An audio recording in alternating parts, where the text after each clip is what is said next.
That song slaps. Welcome to the Wind Dummy Podcast, the Players Meeting Edition, episode number 74. I'm the host, Smitty, and we have a very special guest with us, somebody who hit me up over the weekend and said, I got something to talk about. Let's bring him in. Laugh Daddy. Hey. What is up, buddy? Not a lot, man. Not a lot. We are in the heart of the heaviest disc golf part of the season, and I'm tired, but I'm loving every minute. Yeah, man, we're busy playing disc golf nearly every weekend. I'm busy watching disc golf. Seems like nonstop. I can't get away from it. And dude, I love it, man. If I'm not playing disc golf, I'm definitely watching or listening to something. For sure. Did you get to watch much of this weekend? I got to get some recap of FPO side because I knew that was the more interesting side storylines wise. Followed scores for sure on the MPO side, but it was a cool weekend in Peoria, and and we had a little disc golf action ourselves. Yeah, we did. The old Marquette meltdown, and boy, did we nearly melt down. It lived up to its name. I nearly was a puddle in what county are we in there? McPherson County or whatever it is. But hey, it was a fun time. We had 84 golfers out. Something 80 like finished, that. I think, or 80. Okay, 80 finished. Yeah, but goddamn, it was hot. Yeah. Shout out to. I want to shout out Joe Morrison bringing the tents out. He had at least 3 or 4 tents out there for us to hang out underneath. Had 3 big ones for you guys. Yeah, those are clutch, man. At the end there, when I was getting rid of some shirts and discs and towels, and just sitting on the back of my truck, I could just feel the sweat just pouring out of my pores. I mean, I literally felt my pores open up and spit sweat out of them. It was hot, and there was no relief from that stuff. I had intention to wear my new Hulkamania Heisernaut shirt, but I wore it today. I went down to Council Grove to walk the course there at Kanza View, and I sweated through that thing this afternoon, and it did not make it to the podcast tonight. But yeah, mine's sweet new T-shirts. They're fun. Mine's in the hamper. It got dominated over the weekend. That is for sure. So. Yeah, let's talk about it a little bit. We've already kind of discussed the course ourselves a little bit. We love it. We think it's fun. I made it a little better after the event. Yeah. Have you chopped down any trees yet? Just one. Darren said I could chop down one tree. So I went out on the course after the round, and let's just say there's a clean line off the tee on hole 18 now. That's a pretty cool trophy there. Yeah, and I'm a little nervous putting it back in here. I got to focus so I don't slip it. Yeah, don't chop off a finger as well. Yeah.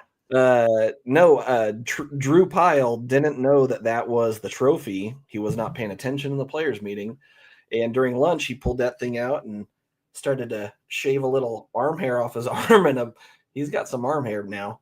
And a little tuft came right off. So not only is that taking down a tree, it's taking some Drew Pyle DNA with it. That's TMI. I could have done without that knowledge. So, yeah, it's pretty cool. I've never won a hatchet before. Yeah, it's a hatchet. I have now. So that's pretty fun.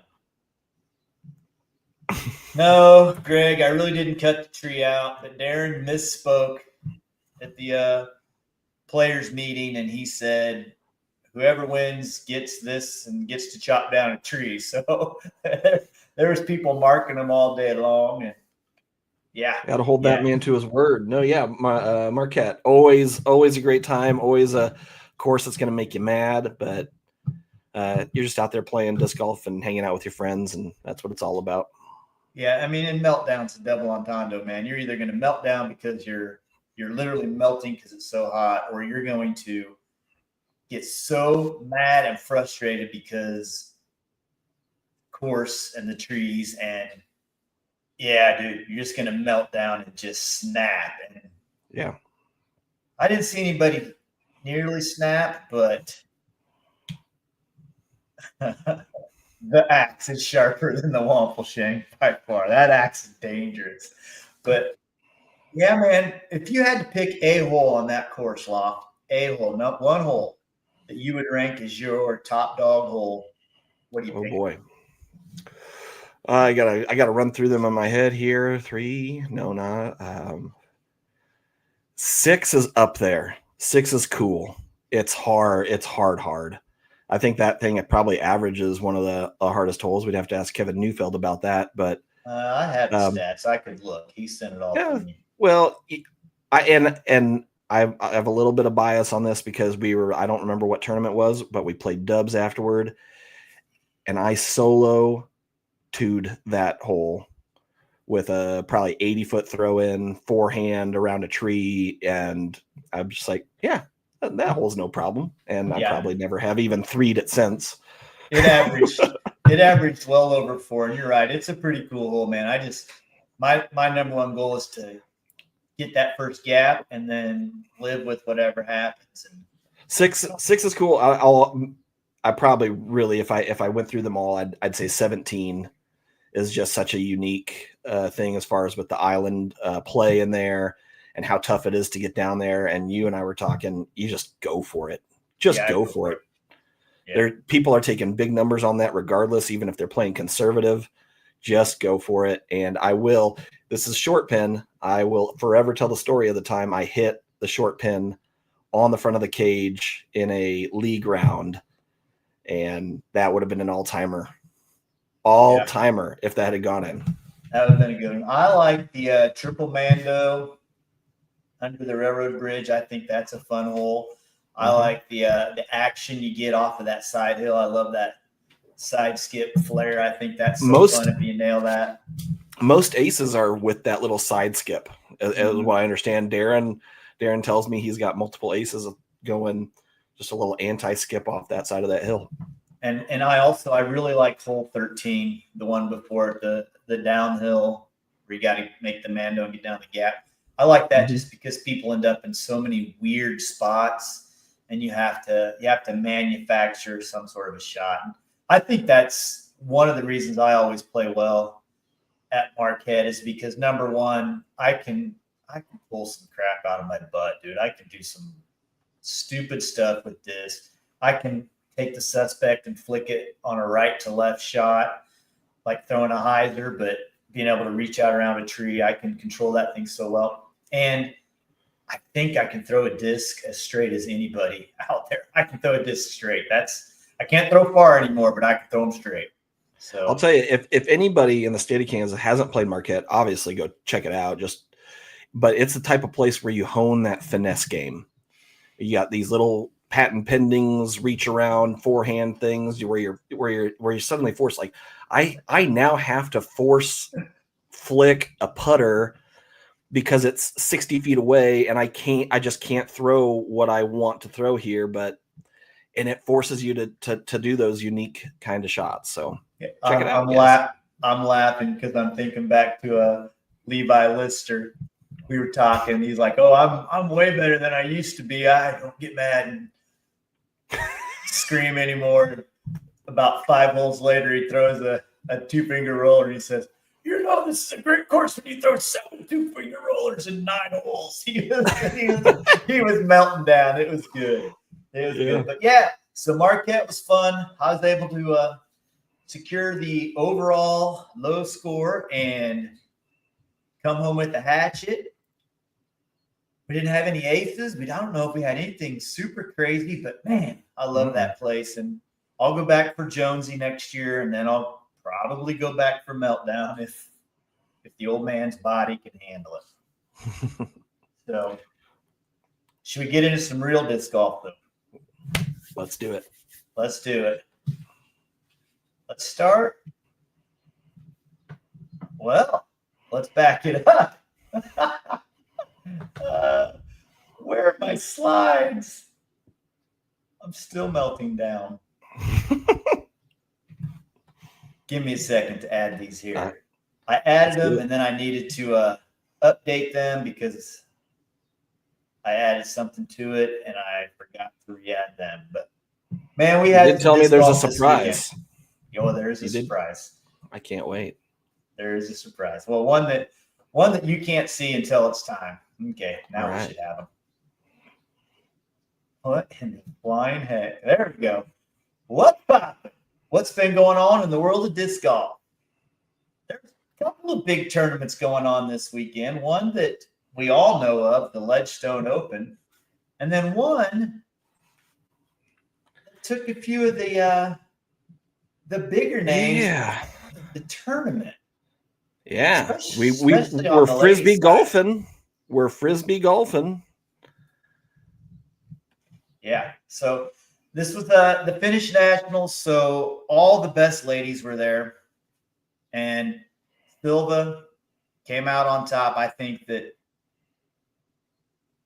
she's going to be at the top of every tournament she plays, I feel like, and we know Evelina. I don't know anything about this tournament other than the scores, but I was so excited to look at it because I wanted to see where Ida Tabaki finished, because I am intrigued by her and her upside and where she's going to end up. And she got spanked a little bit, but she's still there, dude. She's still podium finish, and that is incredible for that poor little chick that should have won the world championships twice and didn't. Yeah. Well, it's you see results like this, and you just get excited for what the future is. Not just in the United States, because we've known that for years, but internationally, and how it's growing across the pond. And it's just keep it coming. Let's see more, boys and girls. Yeah. And then on the men's side, obviously one of the best in the game is not there, but he wasn't able to take it down at home. Daniel Davidson took him out Smoking him.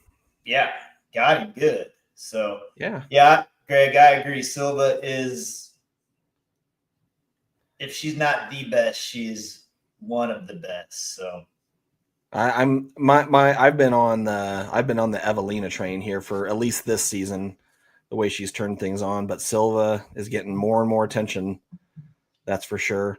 A little disappointed because of this event. I'm sure that Niklas won't be at Idlewild, because I was looking for him when we were looking at picks. I was looking for him. Yeah, he's not there. I think they'll probably all be back in the States the following tournament, the Discraft Great Lakes Open. I think most of those dudes will be back in there. Kyle bragging about his stink pick still. My stink pick that almost won. I almost won again on that. We'll get to that here in a little bit. Yeah, Junod, we're going to talk about Own. Own's a dog, man. She is a dog, but I don't think she's the best woman disc golfer. So that Owen's a mystery, man. We'll get into it. We'll get into it. I love Own. She's never going to be out of it. She's a bad mamba jamba. But let's get into Ledgestone. And let's start on the ladies' side. Ultimately, it came down to these three chicks the last 8-9 holes to have a shot to win. Own was, dude, she was absolute on fire. 8 down, new course record for the FPO. And just from the chase card, and when I was watching, when I picked up final round, I think there was about 5 holes to go, and she was 4 or 5 strokes out and just head down. And I was watching Jomez, and let's see, it was Madison Walker and Erica Stitchcomb doing the commentary there, and just they were noting how she was just like in business mode, not, hitting putts and like giving, high or off the tee high fives everywhere is what she usually does. It's like she was like head down, business mode. They were calling her like chase card own. Yeah. And she it's something like she knew she had this opportunity and just had to grind it out. Well, she for sure had the opportunity. I was talking with Ronnie early when the lady started, and I told him, I said, Owen's not out of it. I said, I think Valerie's not going to blow it. She's too steady. I said, Kat will do something mind blowing that we don't understand why. And I'm not sure why she was flicking her way around both courses. I watched a little bit of the other place, but I've never seen her flick as much as she did. I wasn't confident in Rebecca Dawn. She looked really good, and she still had a great finish. But, dude, they're right. Owen was in business mode. Yeah, I'm with Kyle. Kudos to Locke for watching. His ears are still bleeding. But and that, Kyle, that was post-production he was talking about. That's how big of a fan Laugh is. But Owen was she was grumpy Owen. She was really mad at the rain delays. She was mad at the group in front of her. And she wasn't her normal playful self. But you said she shot 8 down. What might be more ridiculous, she shot 8 down in the last hole 10 through the end. Oh, so wow. in the back 9. Okay. So yeah, I don't know if a world championship changes somebody in that way, but I've met Owen and just happy all the time, excited just to be there, be a part of it all.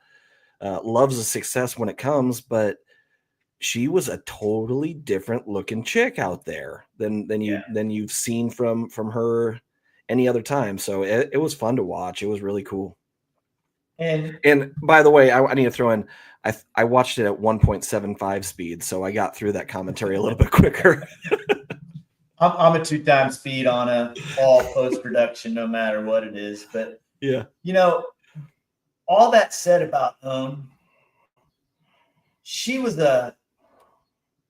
still Owen when it came down to it. They when I was watching it live finish and Val was on the last hole in regulation, they did picture in a picture with Owen, and Val made it, and Owen was like, "Yeah, it's cheering for her." I would have said, I would have been mad that she made it, but Owen was 100% for her, and went for the playoff. And I don't know if you watched any of this play out, but Kat Murch had no clue what was going on. She didn't know that when it finished, she congratulated Val on the win instantly. And Val's like, "Oh, not yet. I'm tied." And Kat's like, "What?" She looked at the phone. She's like, "Oh, shoot. How you're in the mix to win it and don't know blows my mind." That may have changed the way she played, but just to be that oblivious to what's going on, that's we saw the same thing at Worlds. I'm going to say that Ida and her dad mismatched something in their head. So this is 2 tournaments in a row that they're not aware of what's going on. How in the heck you can't be aware of what's going on when you have all the scores in your hand and you're not checking them as you're coming in when you're in contention? I don't know what's going on, man. Are you a score checker? Not throughout the entire round. It's like halfway through, or we've got 3 holes to play. Let's just see where everybody's out. It really depends also how I'm playing in general too. So I'm a freaking nerd. I'm looking at my scores. I'm looking at your scores. I'm looking at MJ12 scores. I just want to see what's going on out there. If I'm checking scores, it's for other divisions. I'm just like, what are my buddies doing? I'm excited to boost them up when I have the opportunity. But on my score, I either just know I'm right in the mix or I'm trailing, and I'm not cutthroat like that. I'm looking. Well, in the end, Owen made up 6 strokes in the final round to tie Valerie, go to a 3-hole playoff, and take the win. But a big but. Playoffs? Playoffs? What a weird way for that to end. And I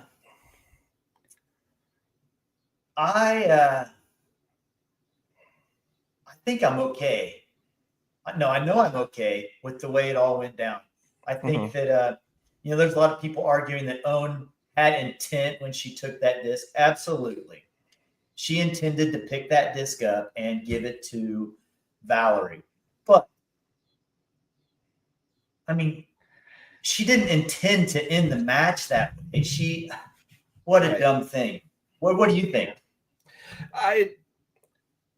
The rules are in place for a reason. That's the only thing that catches me on being okay with what happened.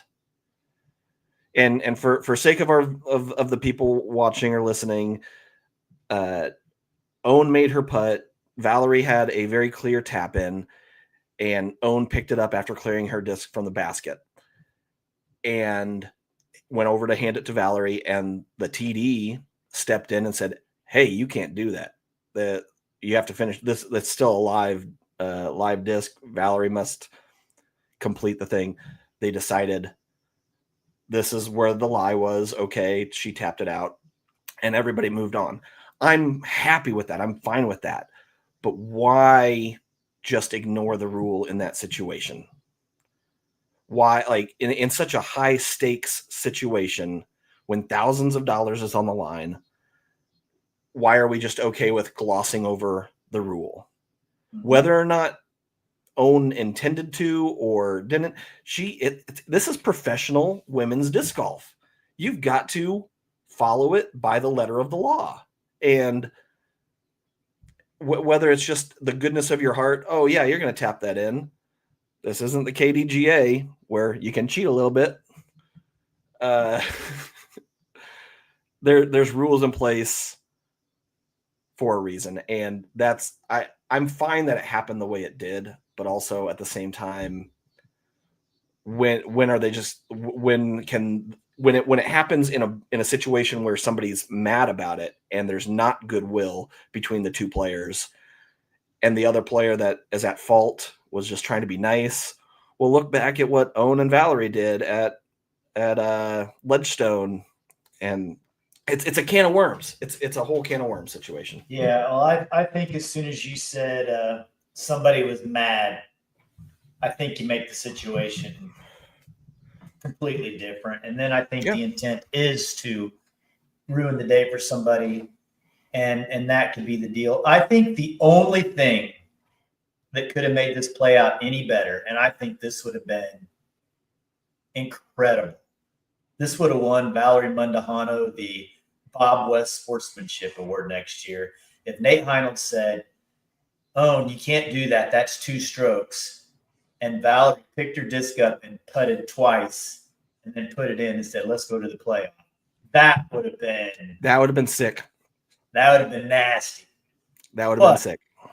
That's a lot going on with a lot of emotions. And I've had 2 days to think about what would happen and what would make it awesome. But at that point, I'd probably say, "Oh, God, that sucks."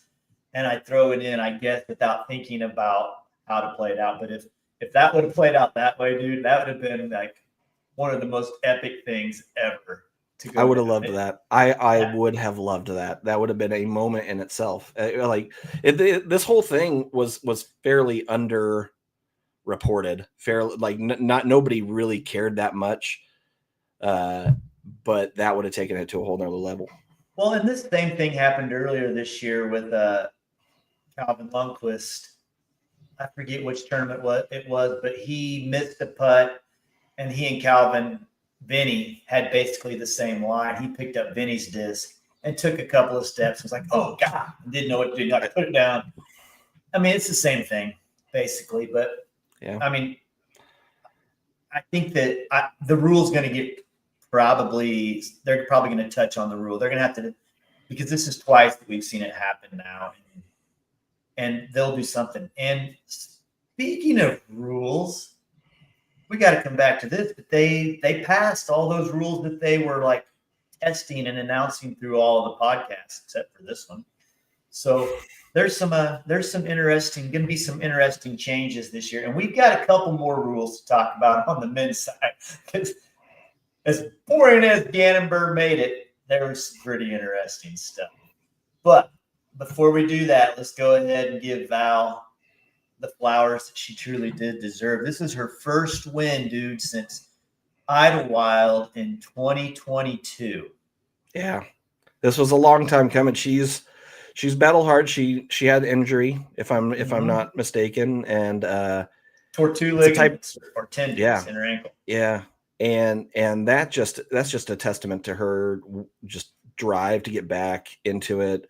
She's clearly a high level player, and there's nothing that you can say bad about Valerie Mondujano.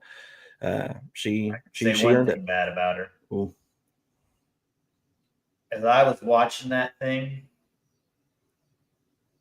play out, and Owen was shredding, and Valerie came to hole 16, and I can't think of another woman on the planet I would want to throw that gentle, like, flex over Anheuser Park. It was nearly the same exact shot that she threw at Waco all those years ago. Just beautiful, perfect, and parked it. And I'm like, yep, this thing's over.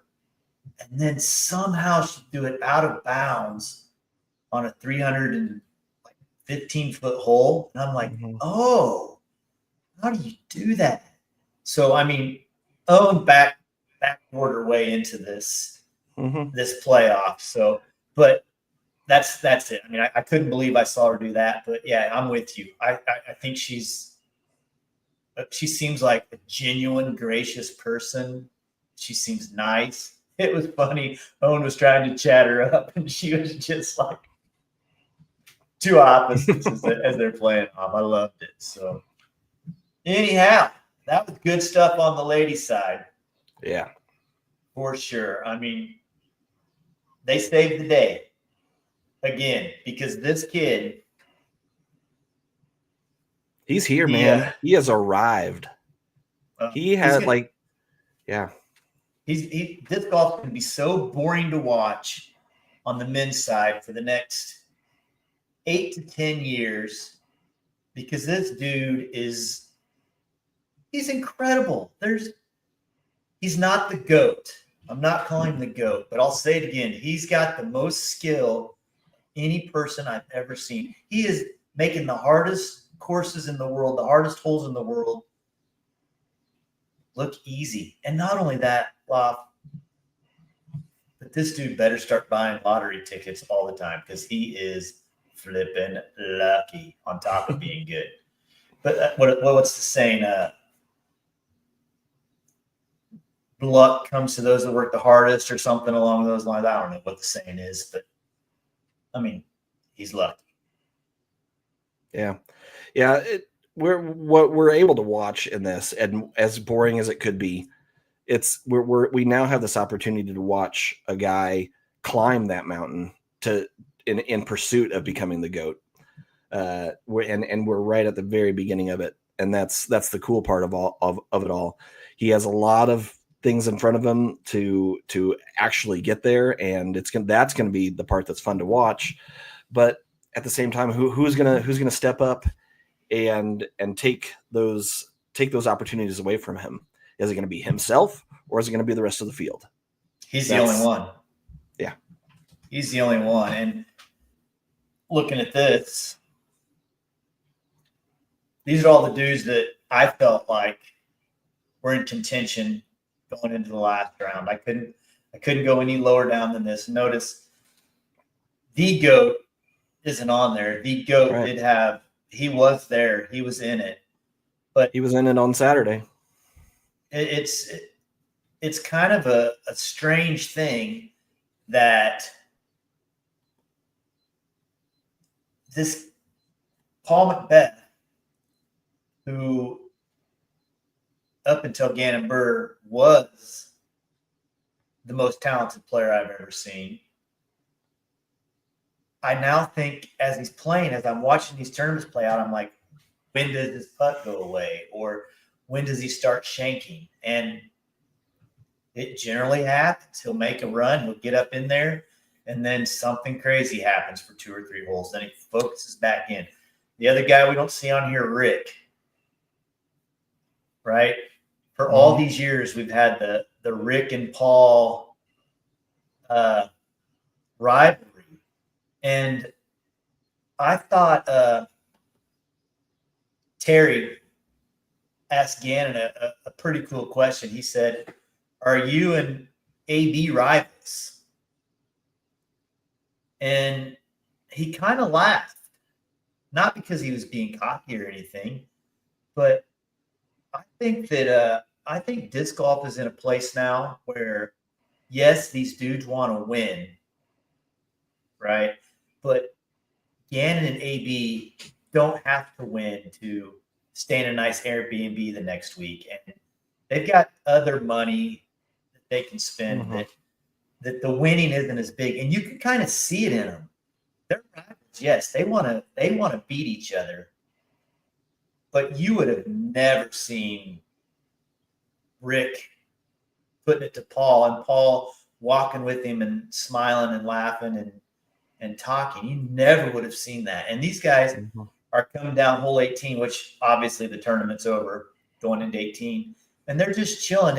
And after the round, Gannon Burr's like, "Yeah, I was having a fun round with 3 of my buds, and at one point I had to lock in because I was having too much fun." We might be in trouble, man. Yeah. It's a different era. It's a different mindset of competition that we get to watch, and I wouldn't say it's better or worse. Certainly wouldn't say it's worse, but I guess that's what you're after. Look as a spectator. I think it's cool. I think it's cool that these guys are friends and just they hope for the best for their friends. They obviously are hoping for the best for themselves, but they're also they've decided that they're not hoping for their friend to play bad so that they win. They're going out and putting in the work and being the best on their own and not worrying about what their friend is or isn't doing. Because the only way that you can win in this world of disc golf is going out and putting the work in, being the best, and executing. Because when it comes down to it, you're not throwing the disc at the same time as your card mate. It's you and the disc and the basket in front of you, and hopefully miss that tree. And they've kind of they've figured that out. They understand that this is a one-person game, and it's not like in football where a quarterback's trying to make this great play and he's got this defensive end bearing down on him. No, it's just you, your mind, and the basket, and making the right disc selection and putting the right angle on it. And I think they're also realizing that being together is probably better for them down the road than, "I don't want to be around that guy," like what we had before. It's still fun to see guys that can't stand each other play each other. But yeah, oh yeah. I watched a little bit of 2024 Idlewild, last year's, just kind of get pretty familiar with the course to see what's going on. And they were coming down the stretch and they were talking about Joey Buckets. He was putting, and Yuli said something along the lines of, "Oh, this is the distance that sometimes gives him trouble, this 40 to 45 feet." And Germ said, "Yeah, you can miss a few of those and be okay. You cannot miss any of those now if you want to win, because Gannon Burr is not going to miss any of those. He might miss a putt, but he is gonna just not miss. I never think he's going to miss. All right, let's look at these guys. Okay, and did you ever think that Edgar Robinson had a shot at winning this tournament? Nope. He honestly ended up being the guy that probably had the best shot. He was flat shredding, but I mean, there was just too much gap in between them. Yeah. Anthony, he's always going to be the one in my mind for the next 5 years at least. Is it going to be Gannon? Is it going to be AB? Who's going to push the other one the most? But in this circumstance, you're like, it's just Gannon's just too on. He's just too much in his own stratosphere of play in Illinois right now. But no, AB, he wasn't there today or this weekend. He's the guy I want to win too. When it comes down to these two, he's the guy I'm pulling for. He's the guy I think that can be the Gannon Burr Slayer. But I never felt like he was going to win this tournament. I think he was 4 back or something going into the final round. He was a few back, and I just know that he's going to put on a run, and then something weird like Cat Merch does. He's gonna throw out of bounds, and he did. He threw out of bounds on the very first hole. Then, if I remember right, he did something not good on hole 2 as well. He might have thrown out of bounds on 2 also. But early in the round, I was over it. And Ed's right. Calvin played a really good last round, but he was too far back, and he's gonna mess up. And that's Calvin's game this entire year. He has been outside of the top 10 just twice. He's always going to be there, whether he sneaks out a win or not, but is up to him, I guess. But you're never confident in the guy to take it down. So as a threat to Gannon, no, not in this situation. Luke Taylor. That was the big surprise for me. Luke was right there, and just his overall inexperience at that kind of stage is what tells me that he's not gonna get over that hump in that situation. But it was cool seeing him there. He's really good. Mm-hmm. He had no chance. No, he threw out of bounds 8 times in the last round. 8 times, and you can't give Gannon Burr 8 strokes. Even if he doesn't throw out of bounds, he still loses by 1. 8 out of bounds in 1 round. Just didn't think. And then Kyle Klein. Guy got second place. I'll tell you what, Kyle Klein isn't going to be the Gannon Burr Slayer. His putt, dude. His putt is too hyzery, and he's scared to putt because he knows when he misses, 2 things are going to happen. 1, it's going to be tailing off and going away, and 2, it's probably going to hit an edge and roll. Mm-hmm. And you could see that he's just not confident, right? All the rest of these guys, flat putts. Mm-hmm. Gannon Burr, flat putt. And maybe that was part of why earlier in the season, before the season started, I was asked about shines, and I went with Kyle Klein to just have a uptick this year. And maybe I just was excited about that sort of thing. But I see the same thing that you're saying, just timid on the green, timid even in C1. Yeah. I mean, it's been that way. Sounds like a lot like a guy I know. Hey man, you miss a couple of those and they roll out, and you miss comebackers. That's scary. That's scary business. Yeah. So, after Gannon won, in his interview, they were talking to him, and he said, "Winning Worlds lifted a weight off of his shoulder, and he's just relaxed now. He never felt nervous. Blah, blah, blah. He said he had one goal.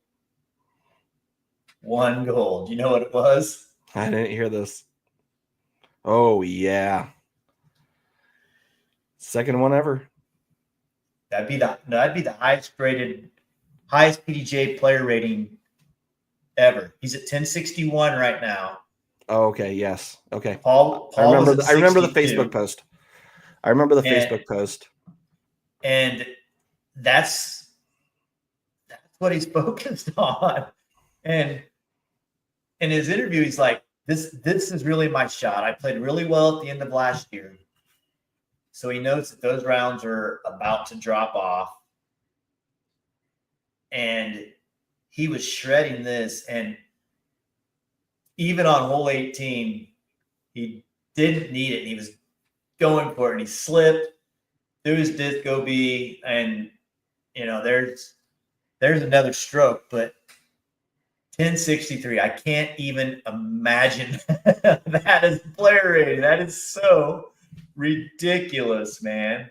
Yeah, and So ridiculous. I think you were part of the discussion. We were talking about player rating and how much even a single point matters when you're that high. To go from 1059 to 1061, that's like a 30-point jump in itself. That's insane. And he wants two more. But he's the second ever to get over 1060, joining McBeast.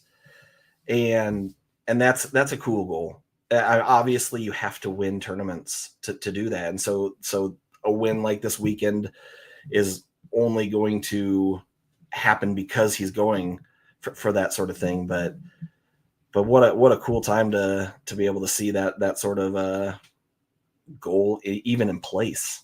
It's nuts. It's nuts that it's even possible thing. And what else makes it crazy to me is he's the top ratings guy going into every one of these tournaments. So it seems to me if the top guy plays bad, everybody else's ratings are boosted. And if the top guy plays good and everybody else plays good, it drags him down. So yeah. Pretty good question. Ooh, that is a good question. I think GOAT is somebody that does things even beyond playing disc golf and winning long term. Whereas he'll probably hit 1063, but it might be like Kristen. She hit 1,000, and then when so many of those good rounds fall off, she fell off. But yeah, I mean, I can't call him the GOAT, but and to me, rating is a snapshot of the game you're playing right now and the previous year. GOAT is the extent of an entire career.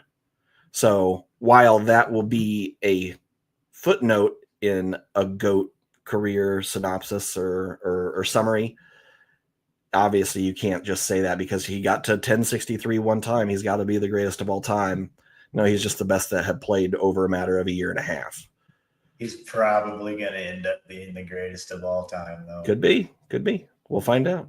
If he keeps on this trajectory, I see no way in 2 years we don't say he's the greatest. I mean, dude, his skill level is already better on many aspects than anybody we've ever seen. The kid is ridiculous, and unfortunately, he's ruining disc golf. So, how about this, man? What the heck is going on? How did so many people shoot double digits on what these guys call the hardest course in the world? There were 6 or 7 10 down or betters. Is that a misnomer, hardest course in the world? If this is happening, or I don't know, man. I think it's a combination of things. I think that the course is probably it's probably still really hard, but I'm guessing it gets played, and I'm guessing the rough is getting softer. I'm guessing branches are getting broken off. So I have a feeling the course is getting easier. I definitely think the players are better. Mm-hmm. They're better at so many different skills. But I think what's making them shoot so dang good isn't just the weather. That obviously helped. But I think they're familiar with the course. Yeah. And I think that they're thinking about it and they're preparing themselves even before they get there. And the first time I ever went to Marquette, I stepped up the holes and I thought, I don't know what the heck I'm going to do here. I don't have any idea. This weekend, I played 13 through my starting hole. Didn't worry about anything else. I knew what I was going to throw. I knew the shot. I think the same thing's happening here. I think they're familiar with the holes. I think they know what they're going to do. Like so many of those 90-degree holes it's so important to land in a good spot. Like hole, whatever the shortest one is, hole 5, I think. AB's intentionally missing that short so he can flick that up shot. I bet you $1 million he's landing that thing right where he wants to land it. And they just know where to miss, and they know what to be prepared for. Is this also a product of what we were just talking about? These guys being friends and go. We see practice rounds all the time on Joe Mez. These guys going out discussing the holes. This is what you do here. This is what this person does there. And we know, like, those guys are like, oh yeah, this guy would throw a turnover here, but I'm definitely going forehand. I can't speak to what the dynamic was 20 years ago when I was just playing the K-State campus course over and over and over again, the object course. And I don't know what that was like, but we see this today with this camaraderie between all the top pros that go out and play it all together. They're just trying to go out and win themselves, but they're learning all these courses together and figuring it out together. And it's like together they're cracking the code of these courses. So maybe that's just a different dynamic of professional play these days, but it certainly seems like it's different than it used to be. And there also is a push for these dudes to be in shape now. This is like the first year that I'm hearing multiple guys saying, yeah, we're hitting the gym. Yeah, we're doing this. Yeah, we're trying to eat better. And on a long weekend on a course like 2 courses like these, being in good shape is going to be very beneficial to you. I didn't see very many pot bellies in the top 3 cards. I saw a few of those at Marquette. I don't know what you're talking about. I don't know what you're talking about. I'm like a walking peanut, man. So that was fun. A fun watch. These guys getting after it, but just like the ladies' side, man, there was controversy. And one controversy was dealing with Gannonburg. He got called for a time violation in round 3. You may not have watched any of it because you were, but Laugh and I had it on the way home. He got called for a time violation and he threw a fit. Not a fit by stomping his feet and just cussing and being a baby that way.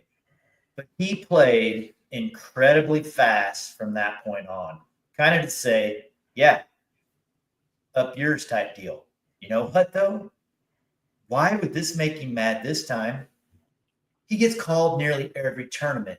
And what he said was he got called, and then he watched other players on his card in round 3 doing the same thing, taking more than their allotted time. Well, did he call them on it? Those guys are never going to call each other. The call's never going to come from them.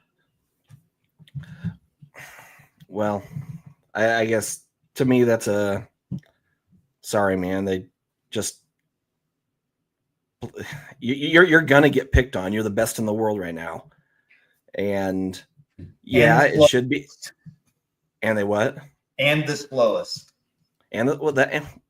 Okay, but it's the rules. It comes down to I don't have any sympathy for this type of thing. It's going to happen no matter what. If that's just the way you play, then change it yourself. I don't know. I don't know what to tell you. I'm actually, believe it or not, kind of on this kid's side this time.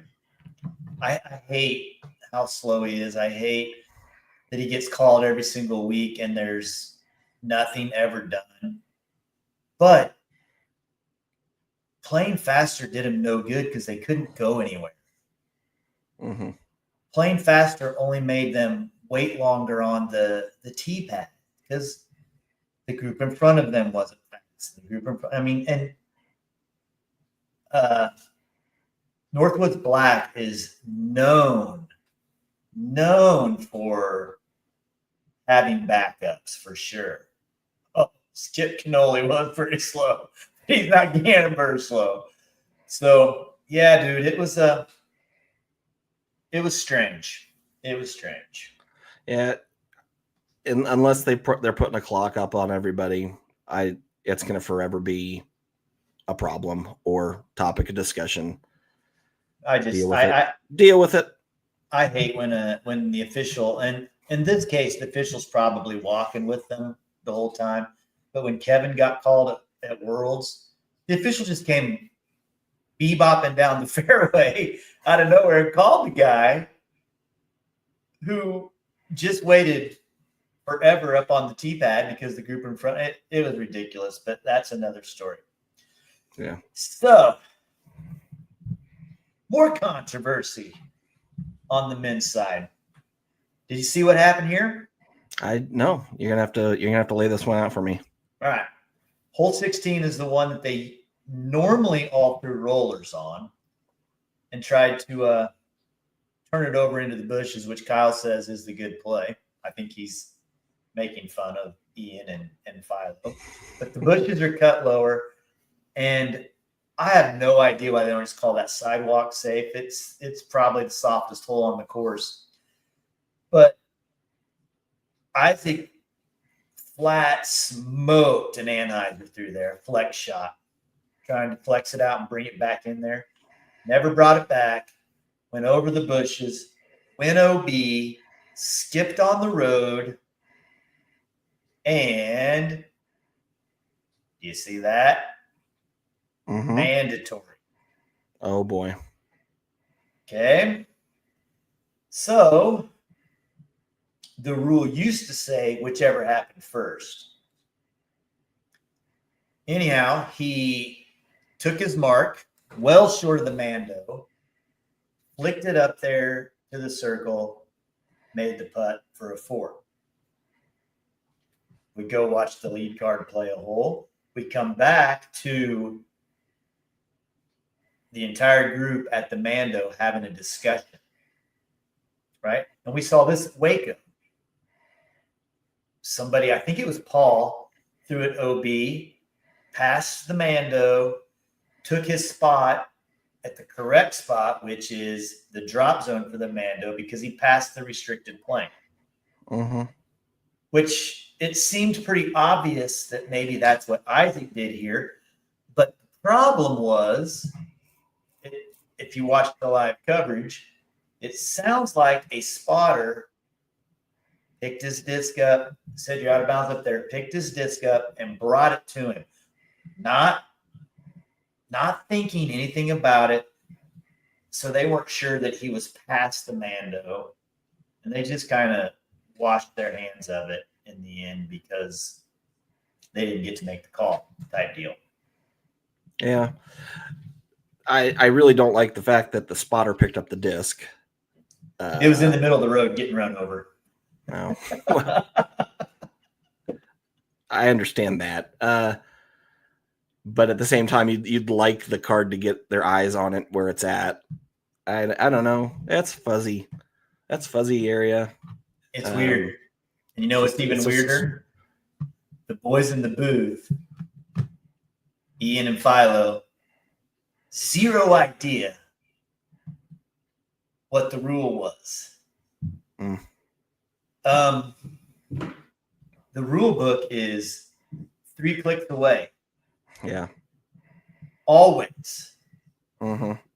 And they're just oblivious to things. And we're not going to go on a big rant about those guys, but I'm going to say one thing about it. Yeah, automatic provisional. I don't know where that rule is at, but I heard somebody talking about that. But Ian is a much better commentator in the morning when he's with the ladies, Des or whoever it is. He is hard to stomach in the afternoon because he's such a fanboy on Philo, who he thinks was this amazing, incredible super pro. Hot take, he really wasn't. He was good, really good, but not incredible like what Ian thinks he was. And it's just tough. I wish they would go a different direction on that. Yeah, I mean, I'm a Philo fan on the whole. Kind of indifferent on the commentary.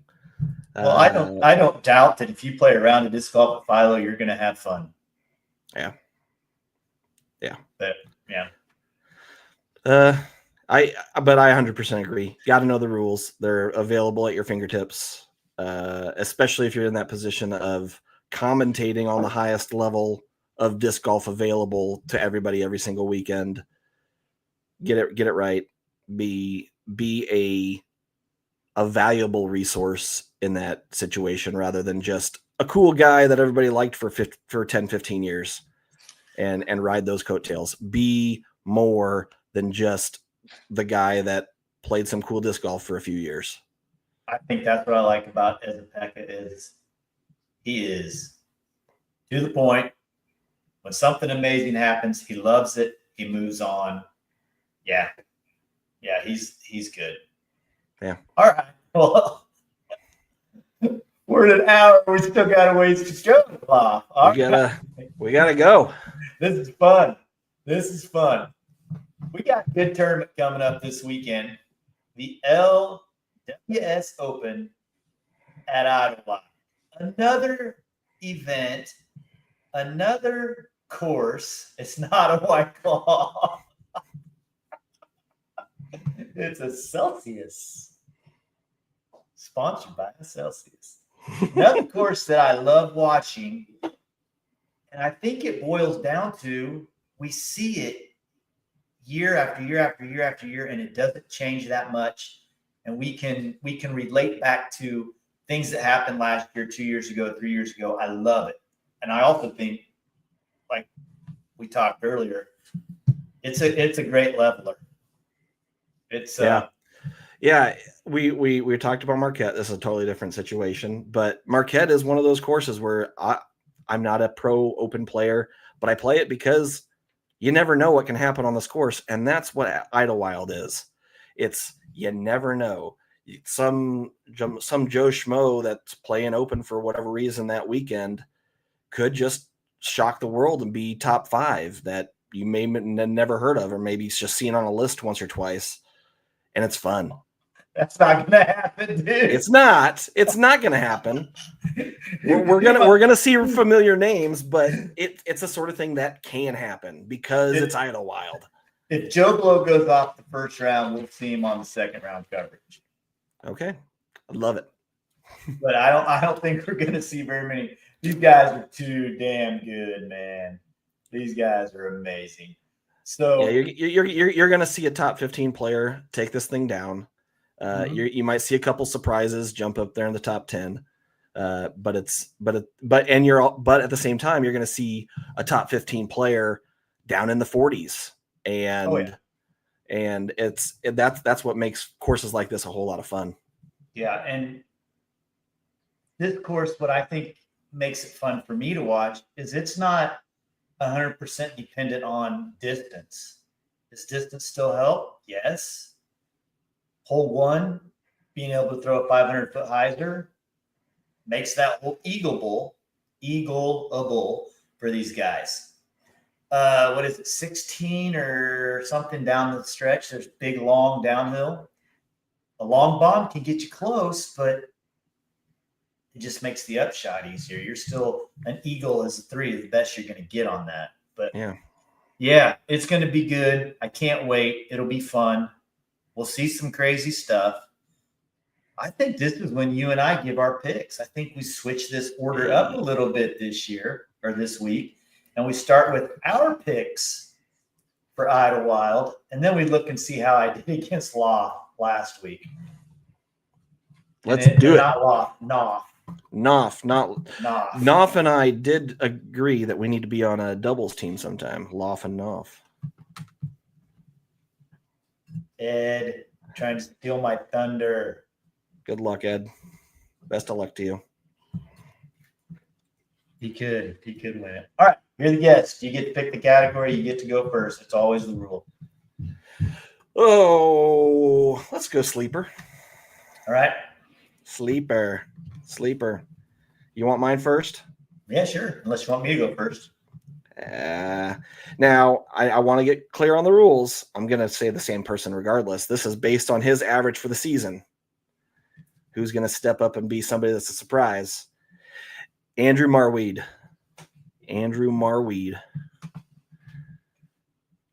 Okay. I think he likes it. Oh, I like Andrew Marweed. I think Andrew Marweed might be the best player to not win a tournament. And in fact, Andrew Marweed played really good at Ledgestone. Mm-hmm. Really good. He was, what was he? I think he was just out of the top 10 or maybe in the top 10. He was 10th place. Yeah. 10th place. He went 8 down the last round. No, I think Andrew Marweed is a good pick. What would scare me on Marweed, though, is I don't know what his averages are without looking. Do you know what his average finish this year? He was in the 20s. He was in the 20s for the most part. I think averaged around. I'm going off of here. He placed second first of all last year, but for the 2025 season, he's got a couple good performances at a C tier, but his best performance was 5th at Waco. Third at Champions Cup. But really a whole lot of up and down. He's got a resume this season that's kind of hard to get through because there's a lot of B tiers and A tiers and XCs, but yeah. No, I think he's a great pick to make some noise. Like I said, the only thing that would worry me about him is what his average finish is on the year. The reason I went with him was he played well last year, taking 6th, and just has had an up and down season this year. All right. My sleep. I don't even know really why. From my heart here. Oh, boy. This guy has been this year. I thought he was terrible, and I looked. Average 27th. It's not awesome. Yeah. Opportunity for a sleeper pick. And he won the event last year. Joey. I know. I thought about him. I think that he's forgotten about for this year. I don't think there's any pressure on him to come in and repeat. Nobody's expecting it. He hasn't been hearing it. His buddies aren't saying it. In fact, I would be shocked if the people watching, if I just didn't surprise some of them by saying he won it last year. They probably forgot. And I think that some courses just fit people's games And this might be the one for him. And, Mhm. Hopefully that he'll come in and for me shred it. And Landon, I hope so. I hope they put him on the lead card round 1. That makes It sense seems to like me. they should.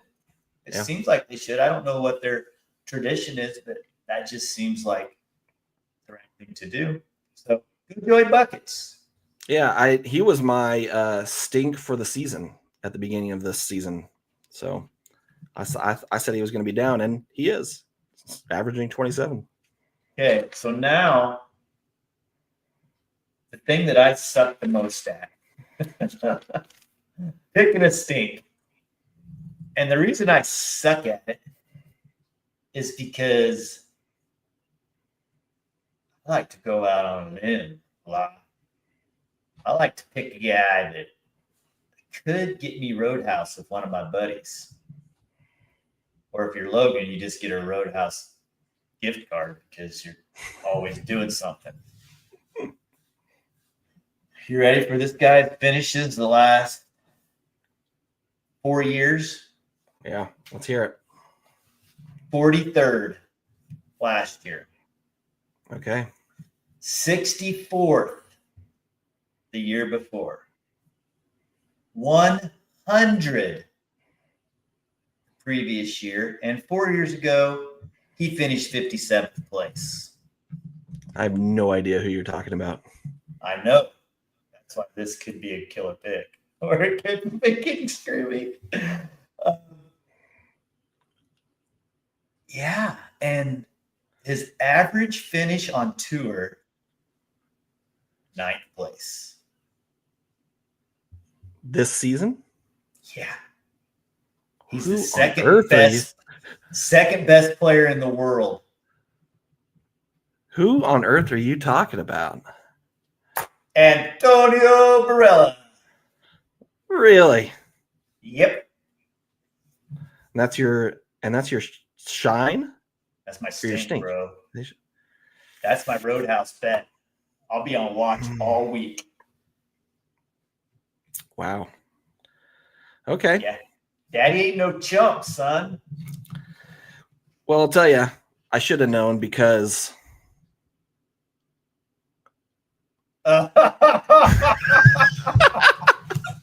somebody did more research than me.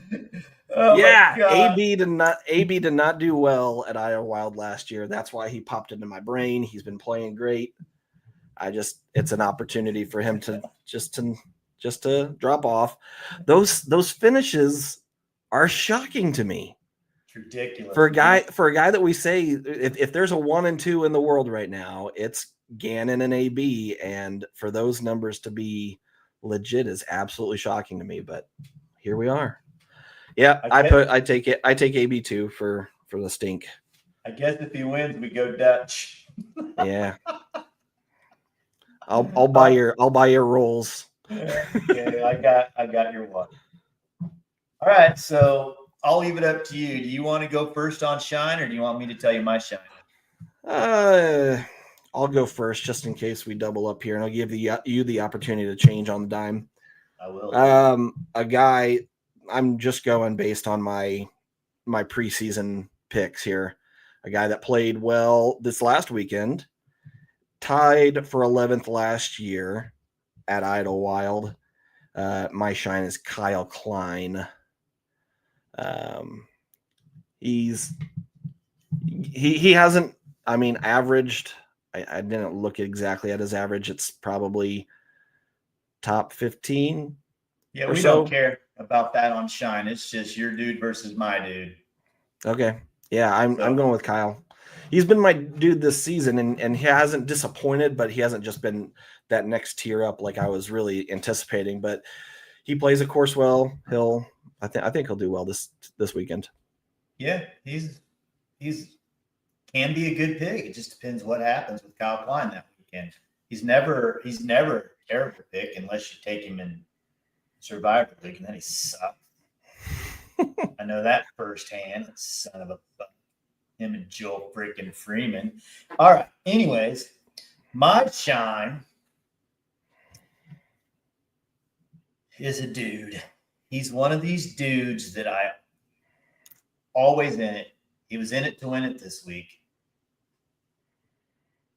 He used to not get credit for throwing far. I've watched it. He throws incredibly far. He used to not get credit for throwing a sidearm. He only does it because he doesn't want to. James Conner. No, I'm kidding. I went with Isaac Robinson. Okay. Just like because that dude's a gap hitter, and there's a lot of gaps to hit this weekend. Yeah. Yep. So, yes, sir. Well, that'll be fun. Can't wait. We shall see. I hope AB wins or really sucks. One of the two. I really do. All right. Well, let's see how I did against Law or Knopf or Boff or whatever his name was. All right. We went sleeps. I went with Sully, hot hand on tour right now, playing really well. Knopf went with Prezi, and I laughed in his face.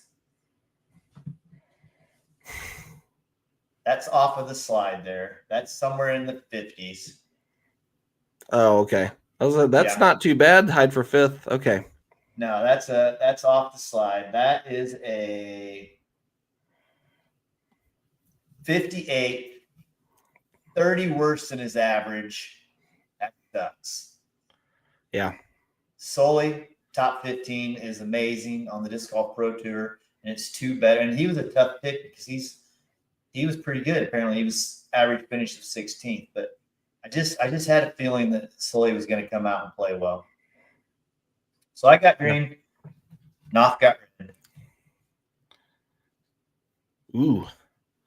Ooh, these picks. Yeah, man. We went old school. Yeah. Hey. They weren't bad. They were not bad, right? Beast getting 7 after just kind of falling off of coverage in the last round. And Rick, incredible last round to crawl back into a top 15 finish. So if somebody gets top 15, I can't give them a red. Right. Unless they're a stink. Are we going to continue to see that from Macbeth? Like, that's what I feel like has been all season. 2-3 great rounds. He's in the mix, and then just where'd he go? Yeah, where did he go? I hope not. I hope he wins because I think it'd be great for Frisbee golf if he did win. I think people love it when he's in the mix. But I wasn't confident he was going to be in the mix because he was making some insane putts. Yes, he was a fantastic putter in his prime, but he's not a guy that I just at this point see banging 50-footer after 50-footer after 50. I hope he does. I hope he starts doing it again. He might be the most clutch putter we've ever seen, but yeah, I don't know, man. I hope that he can do it. I hope both of these guys get a win soon. Yeah. Which one of them wins first? Or do they either one ever win again? Ricky will win again. He's been solid this season, just never can string it all together. I don't know. Macbeth will get another, but Ricky will do it first. I don't know if either of them get a major again. Well, Rick hasn't had a major in a long time, I don't think. Well, a world, I guess. Is what he's probably won.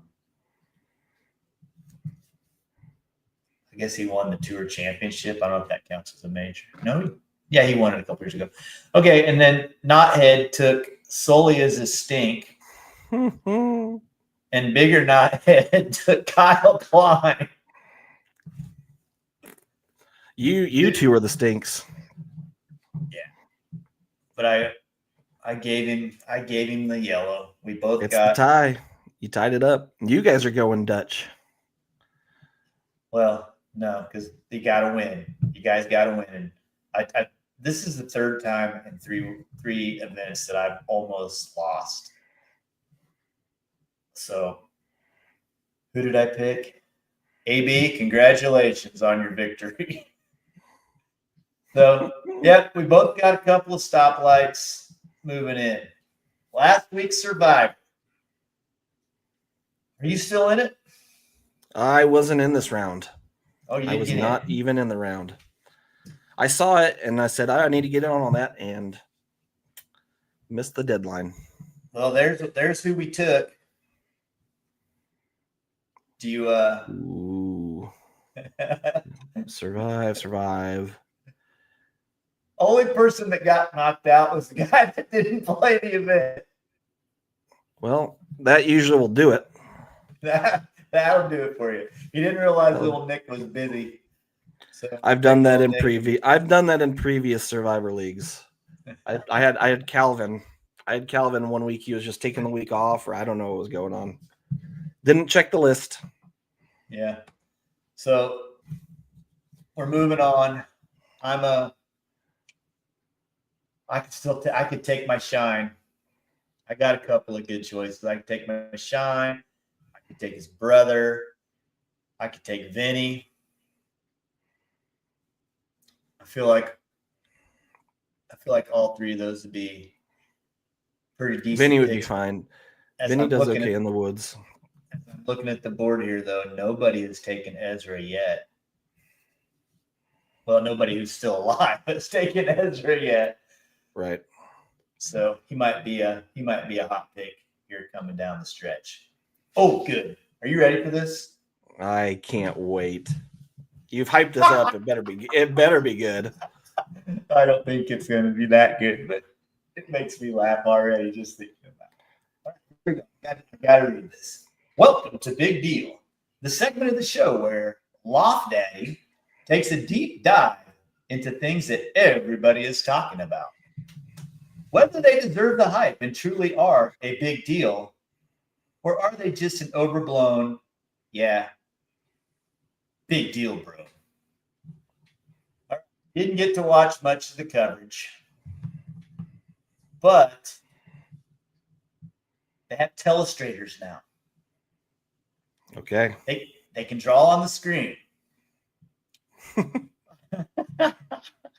And this isn't actually off of the footage, but this is better than any. Oh, Laugh, is it a big deal?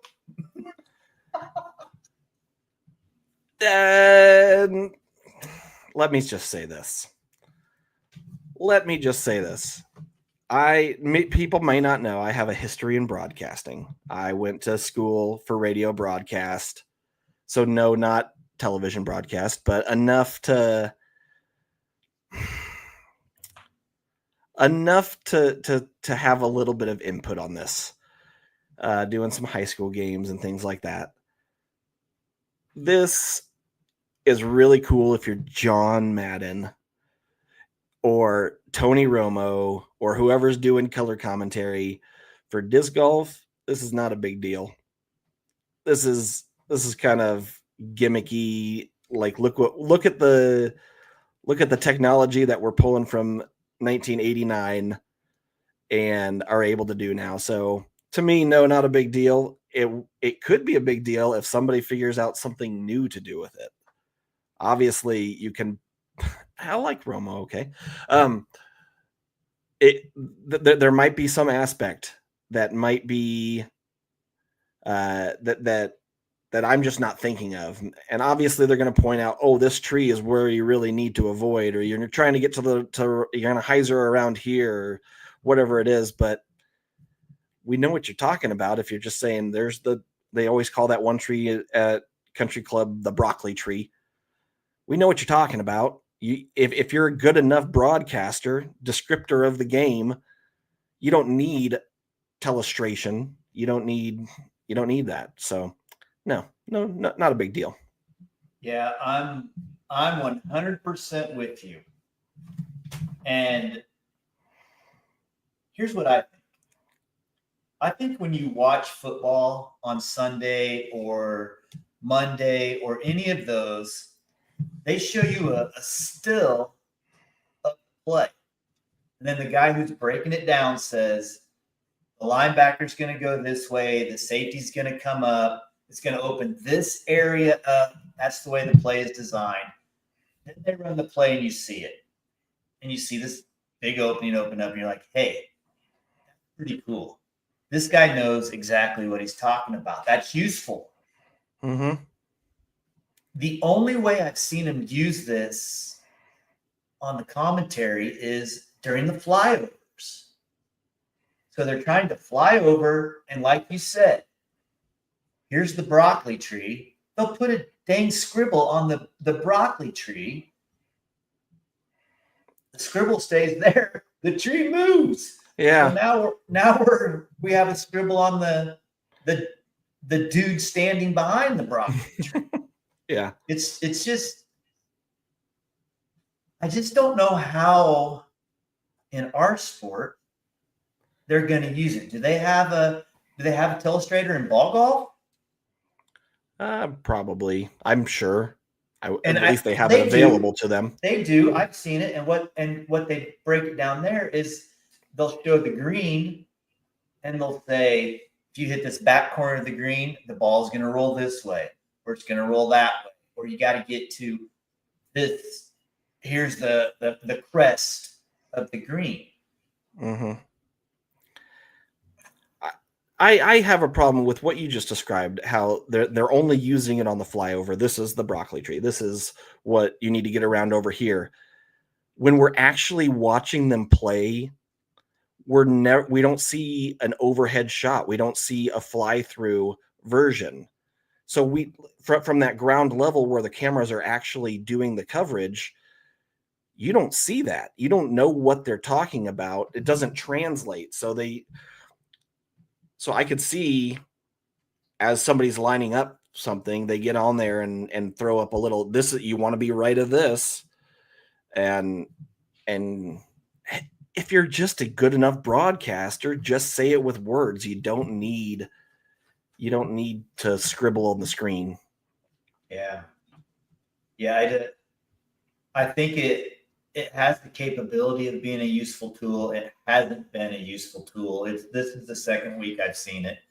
And every time it's just a scribble here and a scribble there. It's like, oh, we have this, we got to use it. But yeah, if they figure out something unique to do with it, I'm all for it, but just be a good broadcaster. That's what it comes down to. How about this? How about you show an overhead view of the hole, and instead of calling up the birdie zone from the board game, you draw the birdie zone in. Yeah.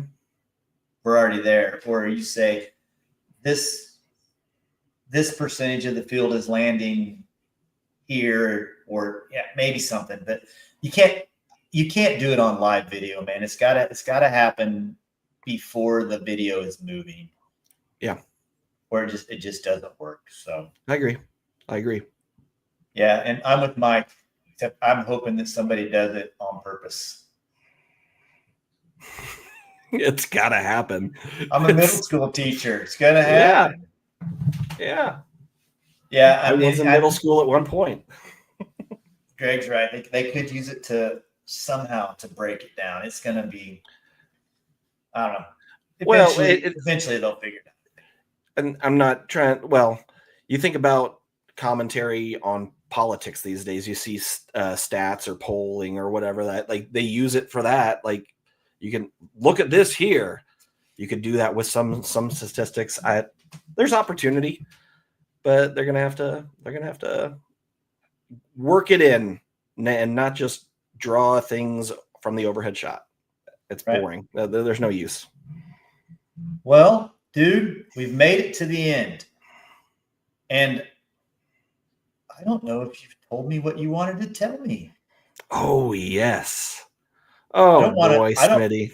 I don't want to hit end stream and then say, oh, dang it, I didn't get to tell you what I wanted to tell you about. Oh, okay.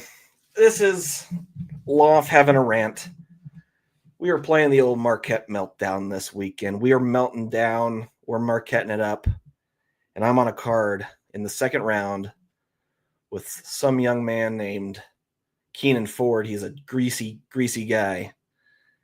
And he's just ranting and raving about how horrible he's playing. He's couldn't imagine what his rating would be.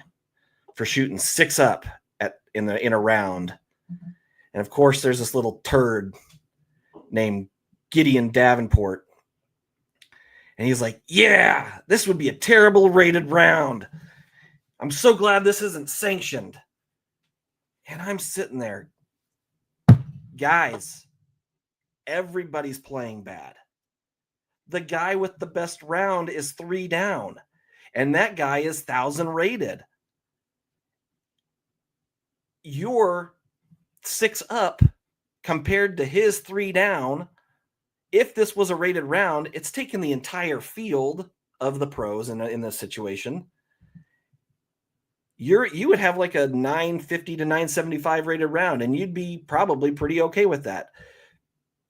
People get this mindset of 6 up is just this terrible round. You've got to take into account the rest of the field, the course that you're playing, all of this thing, all of the ratings of other people.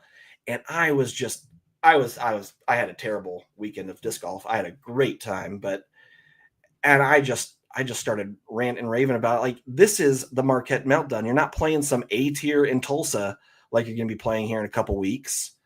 You're playing this, and you got to put it in perspective.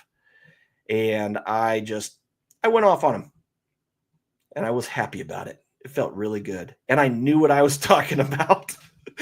Well, I'll tell you, I think that 3 down, I'm usually pretty good at coming off of my rounds and predicting what they are fairly close. I would think 3 down was probably, with that field, probably would have rated 1035, 1040. It was pretty good. It was really good. And that course instantly took some of the other guys, the higher rated players, took their biggest strength and threw it out the window. I did not have to. I threw one high-speed driver the entire day.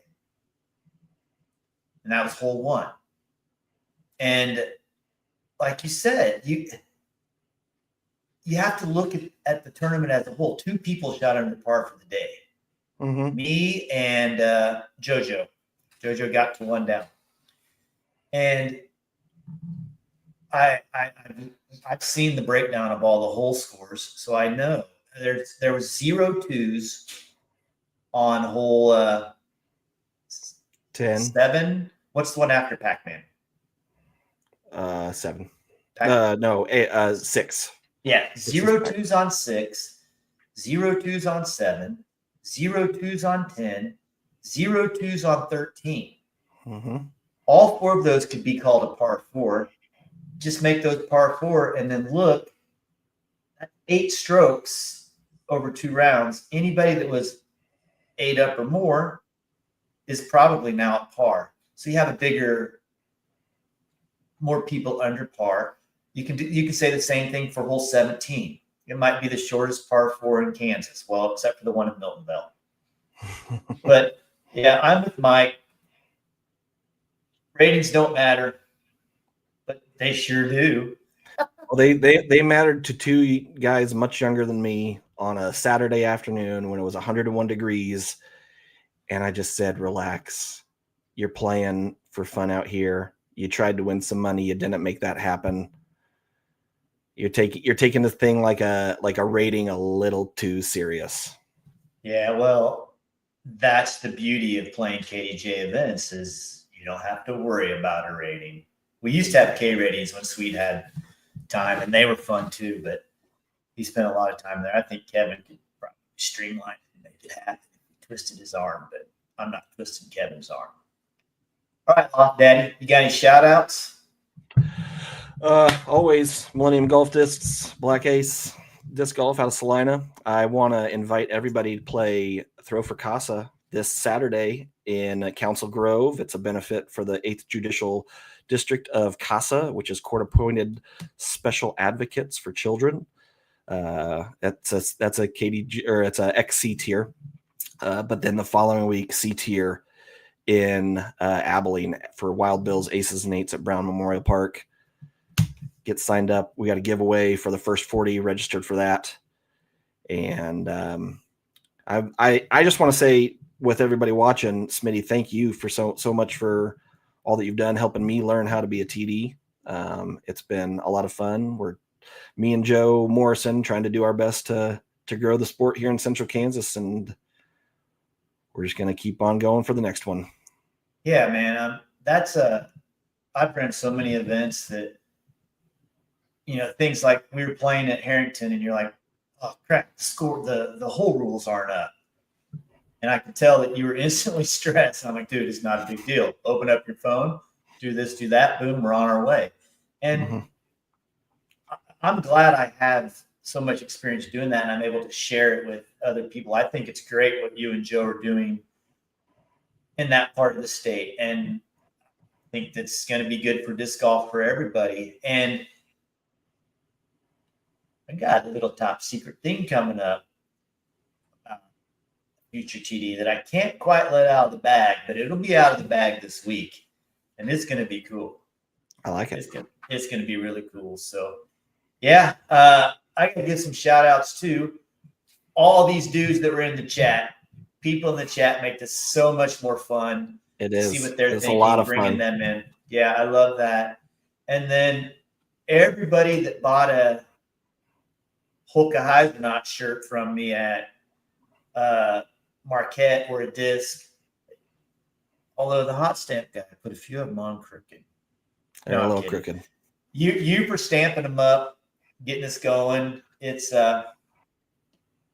super cool to see those out there and get the support from people. It paid my gas money to get me there. So cool. I don't have to eat peanut butter and jelly this week. Cool. So, yeah. All right, dude. They're Heiser Mania shirts. That's got to be the name for them. I should have put that on there. Heiser Mania. So I can't wait to see a video of some dude. You tell you something, brother. It's going to be great. So, all right, man. Peace out, everybody.